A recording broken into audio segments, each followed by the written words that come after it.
పరం శాంతి. యోగం యొక్క పని ఏమిటంటే మర్చిపోయిన దివ్య జ్ఞానాన్ని మళ్ళీ గుర్తు చేయడం. ఇదే మన బాపూజీ చేస్తున్నారు. బాపూజీ మనకు మళ్ళీ మళ్ళీ స్మృతిని ఇస్తున్నారు. తన జ్ఞానం ద్వారా, తన సందేశం ద్వారా, తన సంకేతాల ద్వారా, హెచ్చరికల ద్వారా మళ్ళీ మళ్ళీ మనకు ఏమి ఇస్తున్నారు? మనకు మన దివ్య జ్ఞానాన్ని మళ్ళీ మళ్ళీ గుర్తు చేస్తున్నారు. మన దివ్య స్వరూపాన్ని గుర్తు చేస్తున్నారు. మన స్వధర్మాన్ని గుర్తు చేస్తున్నారు. అలాగే మీరు ఎక్కడి నుండి వచ్చారో ఇది కూడా చెప్తున్నారు. మీరు ఎవరో, ఎవరి సంతానం అనేది కూడా మీకు అన్ని స్మృతులను ఇస్తున్నారు.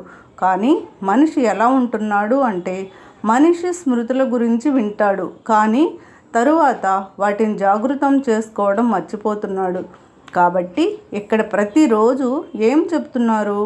యోగం అనేది అభ్యాసం, సాధన కాదు. యోగం అనేది మన బోధనకు సంబంధించిన విషయం, ఆత్మబోధనకు సంబంధించిన విషయం. పదే పదే సాధన చేయడం కంటే మనకు దీని యొక్క బోధన ఉండాలి, స్వయం బోధన ఉండాలి. ఆత్మ బోధనలో మనం మునిగిపోవాలి.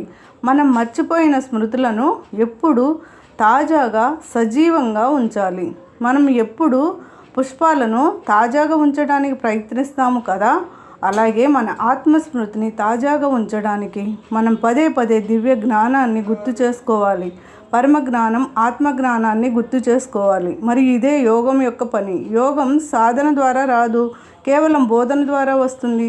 యోగాన్ని చేయడం, నేర్చుకోవడం మరియు ఆ స్థితిలో ఉండడం, ఇవి మీకు బోధన ద్వారా మాత్రమే వస్తాయి. పరం శాంతి.